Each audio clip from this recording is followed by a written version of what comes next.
What's good? Osiris here, stuck in the middle. I want to reply to a tweet that I saw earlier today on May 27th.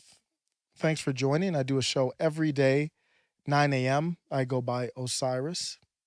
And it links in with the video I did yesterday on Patrisse Cullors, Patrisse Cullors, who had to resign from the Black Lives Matter organization. The problem that I have with Patrisse Cullors is not that she was making money, however she was making it. The problem that I have was in her position, if you are fighting for the people who don't have a voice, if you are fighting for unity, if you are fighting for freedom, if you are a revolutionary, you are more likely to get canceled than you are to get deals with the establishment, book deals, YouTube deals, TV deals. Same with Tamika Mallory. If you were actually a revolutionary, you wouldn't have a deal with GM.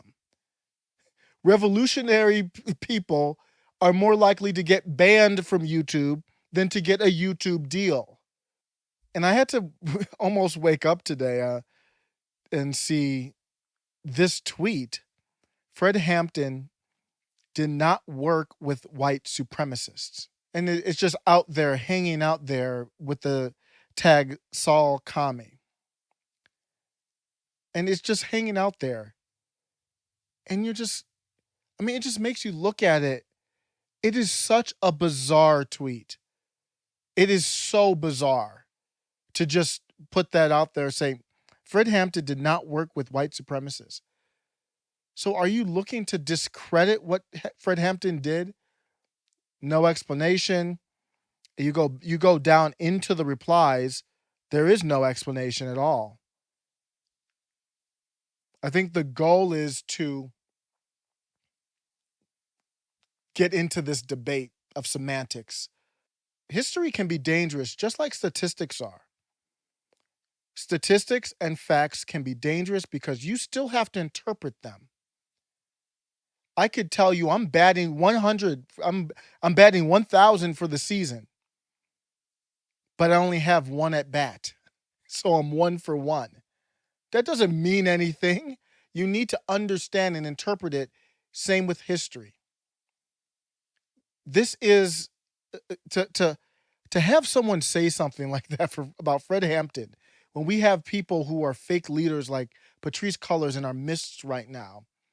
For you to go back to Fred Hampton and to say he did not work with white supremacists, and Nico couldn't hold himself. I can't hold myself. I'm doing a video on it. We both took the bait. It's hard not to. I don't agree with Fred Hampton. I think they were absolutely wrong about socialism and Marxism. Well, here's what I mean. Their vision of socialism was a utopia that does not exist, never has existed, and never will exist. It was the idea of some type of social heaven, in my opinion. So the idea it makes sense. I don't like everything about it, but the idea of the socialism that they wanted to empower common people was a good idea. It just wasn't realistic, had never been done before, and it's not even close to being realistic to change our capitalist system to a socialist system and at the same time destroy the establishment. Because if the establishment still exists, they're going to be eating grapes while you're eating porridge under the social system. And that has been done all over the world. But the thing that gravitated me to Martin Luther King Jr., Fred Hampton, and Malcolm X did the same thing in a different. Malcolm X was more into segregation, but he did work with all types of people. But Fred Hampton in particular showed leadership that got, in my opinion, is the reason why I won't say what I was going to say. It's the reason why he was a threat. It wasn't anything else. Why is Patrisse Cullors? Why is Tamika Mallory? And I can't think of any of these pseudo leaders off the top of my head anymore. But why are they celebrated? While Martin Luther King Jr., Malcolm X, Fred Hampton, They weren't celebrated. Their lives were in danger. Why is that? What was the biggest threat? See, Patrisse Cullors keeps us apart. She keeps us divided by political party and by race. Fred Hampton, I'm going to read what Nico said, and then I'm going to talk a little bit about the Rainbow Coalition. So Nico replied, he said, wrong. He was literally killed because of his ability to convert white supremacists into allies. If you're going to distort black history, then leave our history alone, please. Y'all already twist our history enough to fit your narratives at your convenience. We don't need any more. Thanks. I appreciate you. I found out when I started doing this channel, Twitter was the most natural platform for me to link up with to kind of promote and discuss this stuff. Twitter is the war zone where these discussions happen, not Instagram and Facebook. And I quickly navigated to Nico. We don't agree on everything, but he is fearless, passionate, and he's for the people. And he couldn't stop, he couldn't hold himself. This is absurd. Do not manipulate history like this. Lady Sal, Tank of the Lake, in my opinion, has a narrative during our current times that she wants to go back to history to find support for. So she's going back to history, looking at Fred Hampton. What Fred Hampton did does not support her views now. And then she's going to dig and look for a nuance, and I don't even know what white supremacist means. And then she's going to say, oh, no, he didn't work with white supremacists. So that means I don't have to work with white supremacists. And then now you see the power of language. You're a white supremacist. You're a white supremacist. So I don't have to work with anybody anymore. That's my take on that. And even if I'm wrong on Lady Sal, because I don't know her, I'm just basing this off of this here. That's where I'm getting from other people in our society. That mentality exists. Let's talk about the Rainbow Coalition. The Rainbow Coalition, an amazing interracial union in the 1960s Chicago. This is from the website Al Dia News. When misery is commonplace, quarrels are set aside. This is the conclusion of a devastating documentary by Texas filmmaker Ray Senesteban, which PBS broadcasts on January 27th. So they're setting the table here. And instead of Black Panthers, I want you to imagine Black Lives Matter. Instead of the Young Patriots, I want you to think of Proud Boys or MAGA, for the lack of a better term. Can you imagine the Black Panthers standing up to a group of poor whites whose symbol is the Confederate flag? It seems impossible, doesn't it? Well, it happened in Chicago in the 60s when, fed up with police brutality and poor access to education, healthcare, and housing. Sounds like nothing's changed, right? I digress. A group of so-called white trash, the Young Patriots, decided to make a truce with their Latino rivals, the Young Lords, a gang that had been turned into a community group, and the famous Black Panthers to fight against the discrimination that made them equal. So this is why Patrisse Cullors, it's not about the money. It's about you're getting tied into corporations. That confirms you're not doing anything of worth to the people. If LeBron James right now came out and said, I don't hate Trump supporters. I don't hate MAGA. I don't hate Proud Boys. They don't know me. I'll sit down and talk to them so maybe we can build a connection. What do you think would happen? There'd be people with outrage against him and he'd probably lose deals. He wouldn't be celebrated for it. That's what Fred Hampton did. So when she comes and she tweets, Fred Hampton didn't work with white supremacists. I'm like, what is your point? Because number one, I don't know how you define the word, but the Young Patriots, they had family members who were tied into the Klan, literally. I guarantee you that group would be a group of white supremacists now. I guarantee you they would be labeled a group of white supremacists. So I don't know, what is your point? Why are you trying to use history to fit your narrative? You know, the black activist Bobby Lee said, you know, when they say reality is stranger than fiction, if someone had written it as fiction, you would laugh and say that's ridiculous. He's talking about the Union. Just like if I wrote a story, Black Lives Matter, linked up and are making strides and communication and even working together with Trump supporters, putting their differences aside, you'd laugh at me because that's not happening. It has happened. There is precedence for this to happen. Also, Young Lords leader Jose Chacha Jimenez will declare at one point in the documentary, our communities were fighting for the same cause. In unity, there was strength. These guys weren't going to get deals with Colgate toothpaste. These guys weren't going to get deals with Ford. That wasn't happening. They got FBI secretly infiltrating them. That's what this is about. Don't use history as a weapon to fit your narrative. That's my problem with the 1619 Project. Give me the facts, many of the facts that a lot of people, myself, never knew. Give us the facts. Don't make any type of judgment on our country. That's not history. That's not fact. Get the facts right. Didn't get all the facts right. Get the facts right first and leave it at that. If you get the facts right, that's curriculum that could go in any school. But when you come back with opinion and you talk about how great Black Lives Matter was later on, that's opinion. You can talk about what happened. Because of their interracial alliance, the newly formed Rainbow Coalition adopted a yellow, white, red, brown, and black striped flag as a symbol of diversity in these oppressed communities. Where do we see that happening now? Right now, everybody's got their own flags.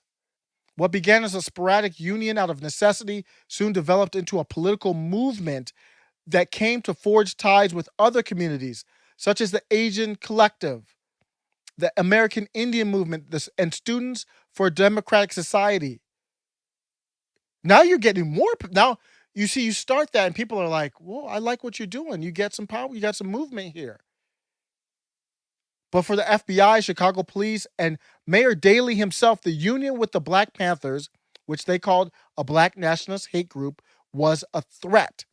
They were afraid of the charisma of Bobby Lee and Fred Hampton, the Panther president, and they did not take into consideration, as the Young Lords leader Jimenez explained, they were providing free breakfasts for children in their neighborhoods or organizing food banks for adults. I'm going to repeat what Nico said.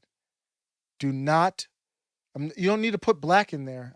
I'll paraphrase what Nico said. Do not distort history.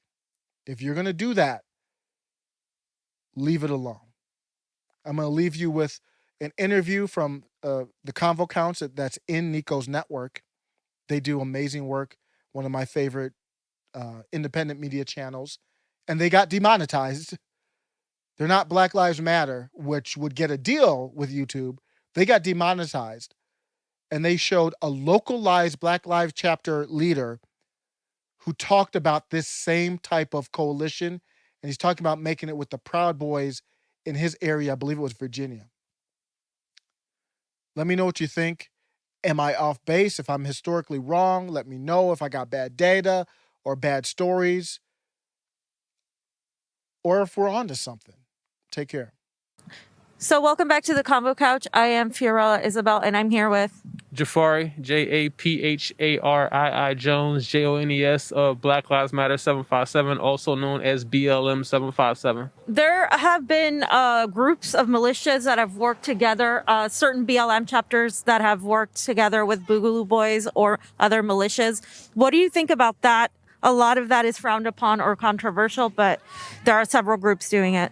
Once again, I have to circle back to the media headlines, and we have worked with Boogaloo Boys. We will work with Boogaloo Boys in the future. They are anti-government, and anybody who is anti-government is seen to be deemed a threat to society. the Panthers are anti-government. We are anti-government. More than likely, you are anti-government and you don't know it. The war on drugs is a pain in itself. The Boogaloo Boys were formulated out of the Electric Boogaloo, and it's beautiful what they have going on, I believe. And they are fighting for Duncan Lemp, who was killed in a no-knock raid by the police in Maryland. That literally 24 hours after Breonna Taylor was murdered by 24 hours before Breonna Taylor was murdered in a no-knock warrant. So they were both killed in similar situations. The one constant factor in this is law enforcement. So with that being said, they do stand with us. We stand with them. They're out here fighting for freedom and liberty. We're out here standing for and fighting for liberty and freedom. Again, it comes down to those media headlines where they were immediately put out there as a far-right extremist movement. And far-right, for those who don't know, right is generally Republican. They aren't even Republican. They consider themselves libertarian. So that was a red flag. And then we were able to do research, and we sat down with individuals, and we talked to individuals, and what we're always going to be willing to do is have a dialogue. Malcolm X had to sit down with the KKK. Dialogue does not equal sponsorship or agreement to whatever you're having a conversation with that person about. If you're at war, the people are going to sit down together and they're going to talk. Enemies. The general, they're going to sit down. They're going to see if there's a reason to go to war or a reason to preserve their soldiers and their families of these soldiers. And if it's not meaningful enough to go to war, they will scrap their differences, agree to disagree, and everybody will stay on their own land. We have to get out of the mentality where, oh, you're a Republican, I'm a Democrat, I gotta hate you. Oh, you're BLM? Oh, well, I don't know what to say. I hate you. So we have to get away from that. We have to open up the doors of conversation. We have to continue to have these conversations and really mirror the Malcolms and the Martins that everybody in this generation is apparently seeking to be, because they did have these conversations. They were able to speak out. There was division between black people during that time too. A lot of people don't know Martin Luther King was stabbed by a black woman with a pin in his heart. If he had only sneezed, he would have died. This is prior to his assassination attempt on him being killed. Google it. I dare you. Martin Luther King was stabbed in the heart by a black woman. She came up to him and asked him, "Are you Martin Luther King?" Once he said yes, she stabbed him in the heart. We're close to it. What do you think can be done to achieve working class unity? Because there's a lot of, like you said, divisiveness in the media. There are a lot of people trying to divide us up. How does the working class, especially people of color and minorities who tend to be working class, achieve unity during these hard times of pandemic and economic strain? Well, it starts with conversation. And I like to encourage people to think like children.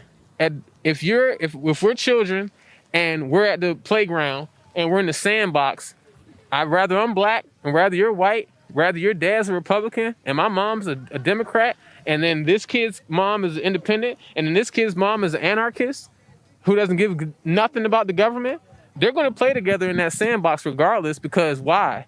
They want to have fun, and they know they have to occupy the same space. I encourage us all to take on the characteristics of children when it comes to that light, where we're being open to sit down with our brothers and sisters, love each other, pre-judgment. You like sand, I like sand. You have a bucket, I have a shovel. Let's work together and build this together. So unfortunately, the Democratic Party has taken the black community along with the NAACP and painted this picture as if the minority should be unarmed, that we want stricter gun laws, where that couldn't be further from the truth.